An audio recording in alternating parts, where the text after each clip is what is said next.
Terima kasih Anda masih bersama kami. Bagi Anda yang baru saja bergabung, kami hadirkan kembali 3 berita utama hari ini. Trafo listrik di SMA Negeri 1 Kudus meledak dan terbakar, ganggu kegiatan belajar mengajar. Kesal terkena gelombang banjir dari kendaraan yang melintas, warga desa Ngambak Rajo, Grobogan tutup jalan yang terendam banjir. Habiskan masa liburan dengan ragam wahana yang berada di tengah-tengah hutan pinus lereng Gunung Muria, Kudus.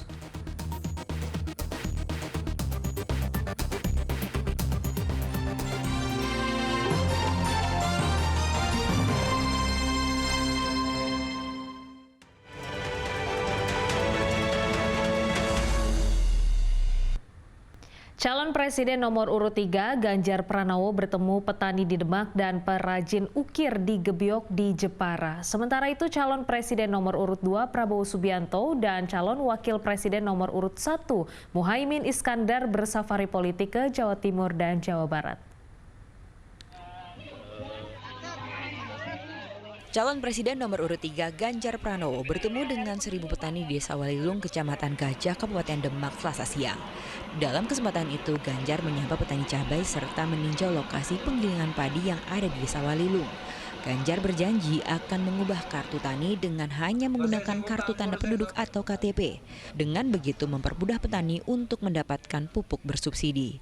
Usai bertemu petani, Ganjar berkampanye ke sentra pengrajin ukir Gebyok di Jepara.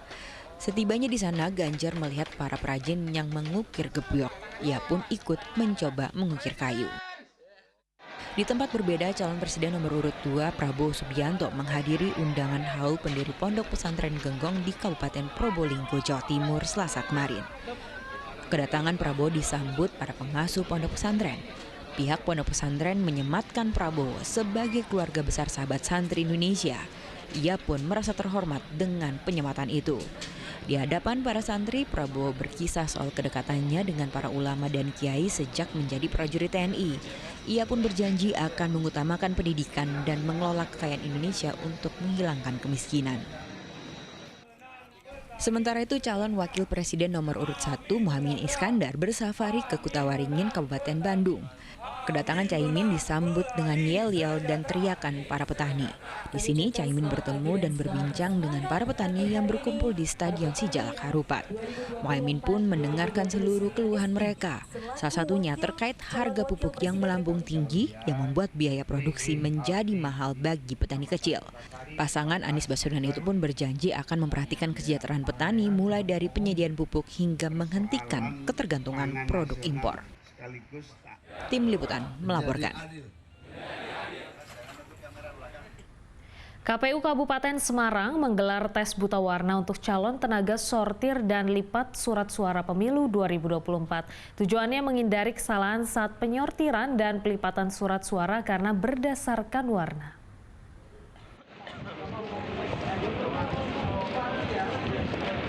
Gor Pandanaran Wujil, Kecamatan Bergas, Kabupaten Semarang sudah ramai sejak Selasa pagi. Seluruh orang di sini datang untuk jalani salah satu tes tahapan seleksi untuk tenaga penyortir dan pelipat surat suara pemilu 2024.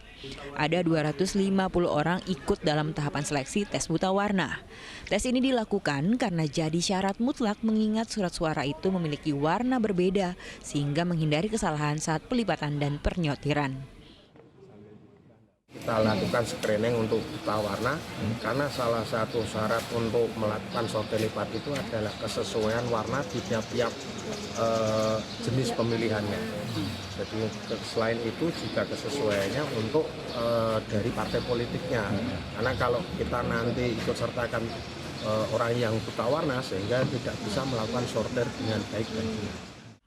Selain itu, peserta juga harus ber-KTP dengan domisili wilayah Kabupaten Semarang. Salah satu peserta mengatakan baru pertama kali mengikuti seleksi untuk tenaga pelipat surat suara. Gimana? Hasilnya gimana? Hasilnya alhamdulillah lancar. Berarti bisa menebak semua negara? Bisa.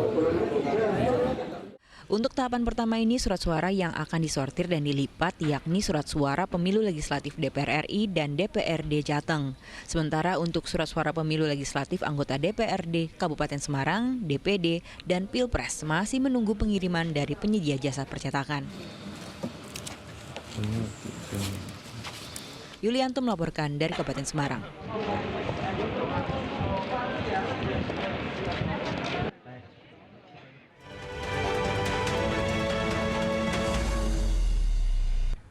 Ingin menghabiskan masa liburan di tengah hutan pinus, di lereng Gunung Muria Kudus ada hutan pinus yang tak hanya memanjakan mata, tapi menyediakan banyak wahana hiburan yang bisa dinikmati anak-anak hingga orang dewasa.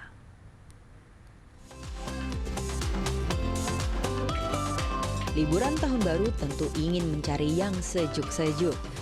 Di lereng Gunung Muria ada tempat wisata dengan panorama pegunungan dan dikelilingi pepohonan pinus. Selain itu, tempat wisata di Desa Kajar Dawe Kudus ini juga terdapat berbagai fasilitas menarik, seperti taman bermain untuk anak-anak hingga dewasa, bahkan pengunjung juga bisa naik kuda jika ingin berkeliling, mengingat tempat wisata ini cukup luas.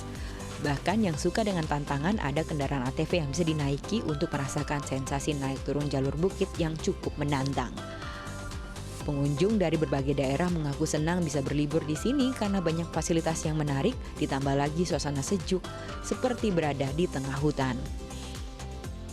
Luas, bersih, pokoknya nyaman lah. Tadi udah jalan-jalan kemana aja?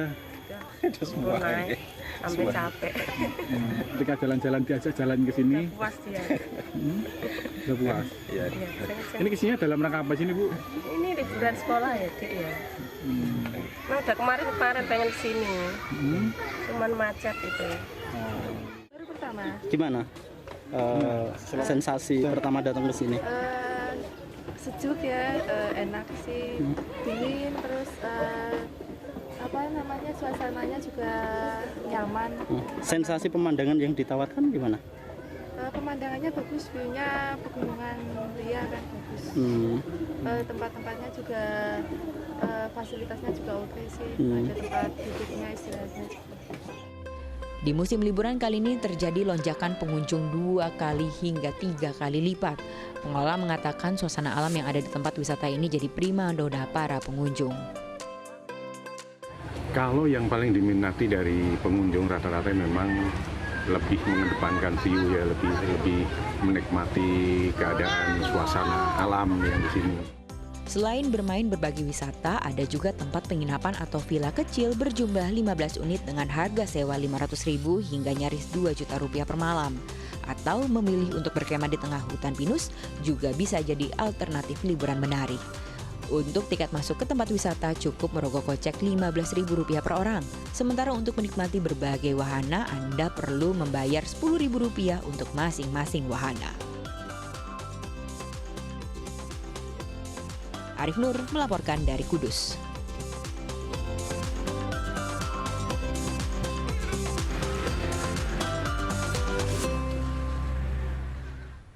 Informasi tadi mengakhiri jumpa kita hari ini. Atas nama rekan yang bertugas, saya Priscilia Claudia mengucapkan terima kasih atas kebersamaan Anda. Selamat beraktivitas dan sampai jumpa.